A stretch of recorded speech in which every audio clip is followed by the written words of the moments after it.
Alabama, Georgia. Epic battle we've all been waiting for at the SEC championship game in Atlanta. The Bulldogs have the best defense in all of college football. It's not even close. They have the consensus number one team as well at 12-0.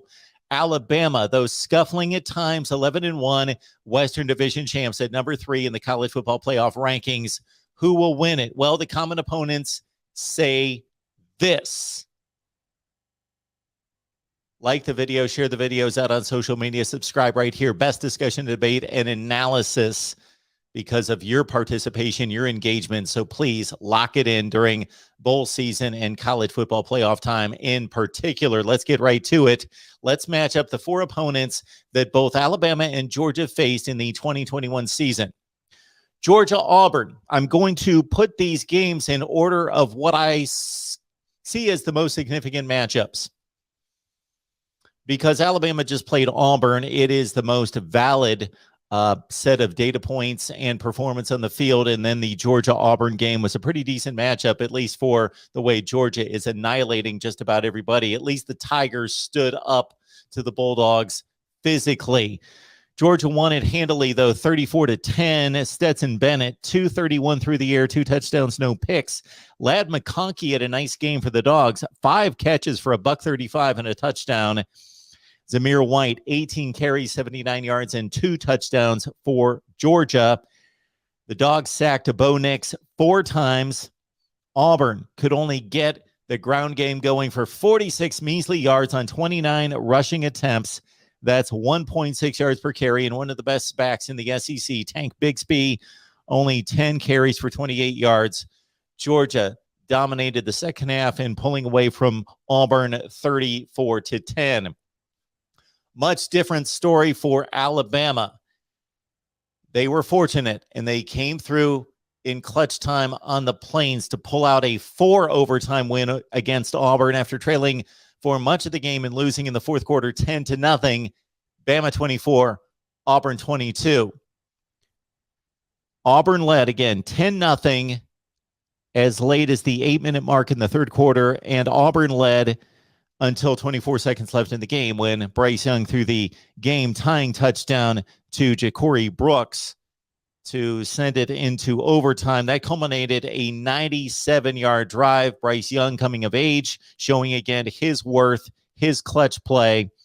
And then the game winner to John Mechie in the fourth overtime on the brilliant route to the left pylon. The Auburn defensive line dominated this game, completely outplayed Alabama's front line in this one. Jamison Williams had 2 catches for 43 yards. Then he was ousted for targeting, so he was ejected in the first half.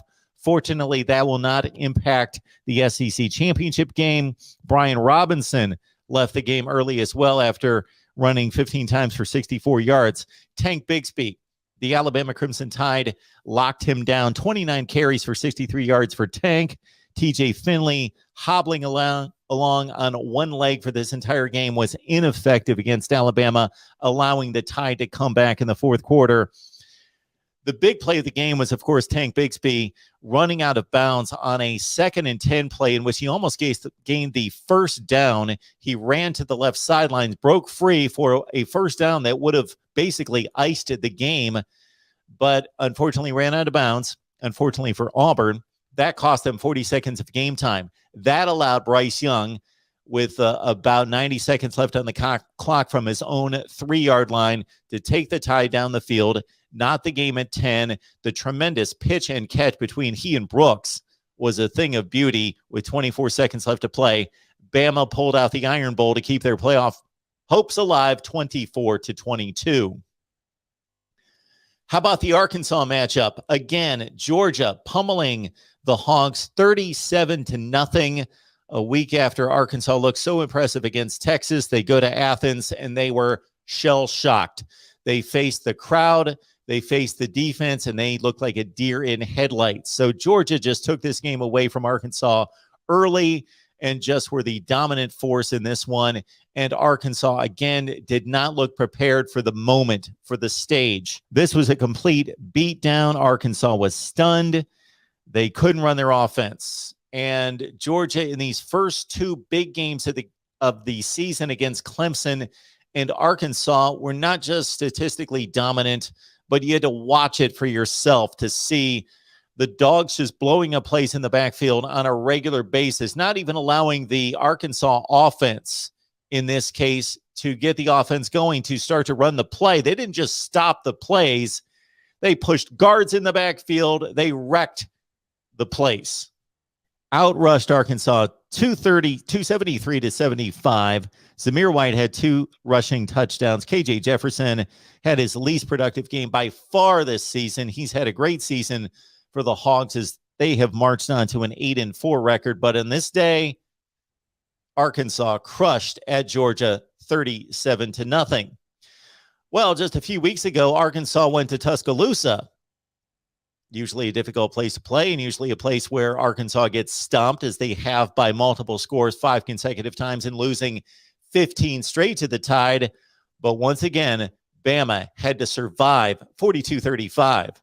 Bryce Young set an all-time passing record at Alabama with 559 yards passing, 5 touchdowns, no interceptions as well. Also, he put down the second most prolific yardage total in the history of the SEC in passing. KJ Costello at Mississippi State against LSU last year.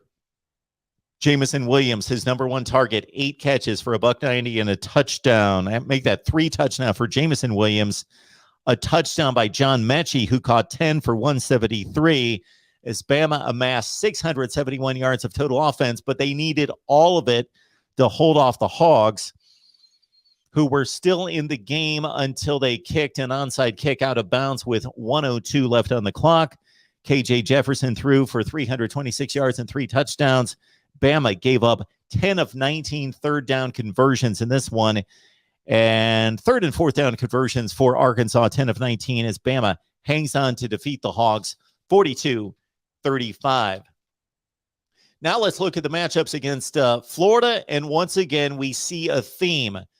Georgia crushed Florida 34-7. It was a close game until just minutes left in the first half. Georgia led 3-0. Defensive struggle, obviously. And then came the Bulldog blitz. Nolan Smith with a forced fumble turned into a James Cook touchdown run to make it 10-0. Then Smith had an interception, which was turned into a Stetson Bennett to Kyrus Jackson 36-yard touchdown to make it 17-0. And then, bam, Nakobe Dean, pick 6. And it went from 3-0 to 24-0 at the half.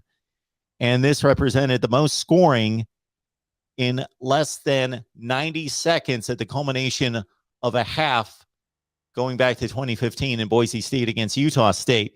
Florida didn't score until 2:49 left in the game. They put up the 10 points later, the 1 touchdown late, actually, to make it 34-7. So Florida kept its scoring streak alive that goes back to the mid-'80s, but in all intents purposes, a complete rout after that flurry by the Dogs late second quarter. Georgia 34, Florida 7. Earlier in the season, at a point in which many of us thought that Florida might be a factor in the SEC, the Gators took the Tide down to the wire in the Swamp, 31-29. So Bama jumped out early in this one, 21-3. Florida ripped off scoring drives of 79, 99, and 75 yards to pull almost even, unfortunately, for the Gators. They missed the PAT, so that put them down by 12. So then they were playing catch-up from there. And then once they scored the touchdown to make it 31-29, they had to go for 2 with 3.5 minutes left. They lined up in a wrong formation. The play blew up, and Bama hung on 31-29. Bryce Young, 240 yards and 3 touchdowns in this one. Brian Robinson carried it 15 times for 78 yards. The Bama defense, though, gave up 245 yards rushing to Florida in this one at 5.7 yards per carry and 4 rushing touchdowns. Offensively, Florida outgained Bama 440 to 331, but the Tide won it and escaped the Swamp 31-29. Our final matchup comparison is Tennessee. Of course, the rival of Alabama. They always play as a non-division opponent. And, of course, in the SEC Eastern Division against Georgia. The Dogs trailed for the first time this season at 7-0 after giving up a touchdown drive to Tennessee. In fact, Josh Heupel and the Vols hit up Georgia for 2 scoring drives at the start of the game from 77 and 76 yards. First a touchdown, then a field goal. Tennessee led 7-0. They also led 10-7. Then the Georgia defense took over. 6 sacks, 9 tackles for loss, scoring 27 consecutive points. The Tennessee rushing game going into that game against Georgia had been devastating against the likes of South Carolina and Missouri and others. But against the Dogs, same old story. 36 rushing attempts for 55 yards. That's 1.5 yards per carry. Georgia, on the other hand, got the running game going as usual. 274 yards on the ground at 6.7 yards per carry. Georgia went down early, 7-0 and 10-7. And then they took care of the Vols easily, 41-17. Tennessee took on Alabama in Tuscaloosa, and it was a good game for 3+ quarters. Bama won at 52-24 going away, but the Tide led this one just 24-17 early fourth quarter. Bryce Young, 371 yards, 2 touchdowns, no picks in this one. He hit a couple 100-yard receivers in, of course, Jamison Williams with 123 and John Mechie 121. Hendon Hooker with a nice game for Tennessee, 3 touchdowns and a pick, 282 yards passing.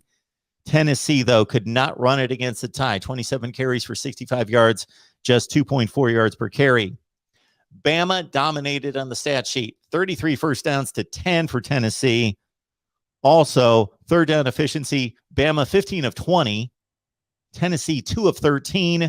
The Tide outgained Tennessee by 227 yards. But Tennessee hit on big plays to stay close through 3 quarters, 24-17, before the Tide took it away from there and won it in Tuscaloosa 52-24. So here's the culmination of 4 quality opponents here. You would say that Arkansas would be the best team and maybe Auburn right there. The Tigers did defeat the Razorbacks in Fayetteville, but you've got 2 good football teams in Arkansas and Auburn. You got a team in Florida that was playing well early in the season once they had taken Bama down to the wire and were playing okay through the first half of the season. We know that they came off the rails. Tennessee, much improved, but still not one of the better teams. But they finished at 7-5. So you've got 4 teams that are roughly top 25 to 40 in the nation, something in that range.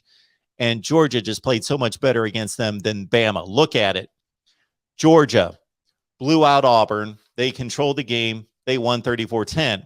Bama survived. They were, I don't want to say lucky. They were fortunate. They took advantage of Auburn mistakes late in the game to pull out a game that they should not have won in 4 overtimes.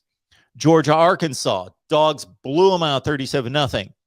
The Hogs stayed in the game, had a chance to win. Bama was the better team, no doubt, but still a 42-35 game as the Hogs were right there. Against Florida, Georgia, once they got going late second quarter with that flurry of 21 points in 1 minute, bam, 24-0 at half. They go on to an easy win, 34-7. Bama struggled at the Swamp, led 21-3, almost gave up the lead. Had it not been for a missed PAT, Florida would have been kicking the game time PAT at the end of the game. And Bama survived 31-29. And the same thing in a little different form with Georgia defeating Tennessee after going down 7-0 and 10-7, 41-17. So they controlled that game. They dominated that game. They handily beat Tennessee. Bama, for the first 3 quarters, struggled with Tennessee before pulling away 52-24. 4 quality opponents. Georgia manhandled all of them or annihilated them. Bama had a competitive game with all of them. The most dominant effort was against Tennessee, but against everybody else, struggled to win, especially against Auburn just 1 week ago. Bama's a 6.5-point dog. They're an underdog for the first time in 93 games. Georgia, Alabama, your thoughts down below, and keep it locked in here at the Voice of College Football, SEC.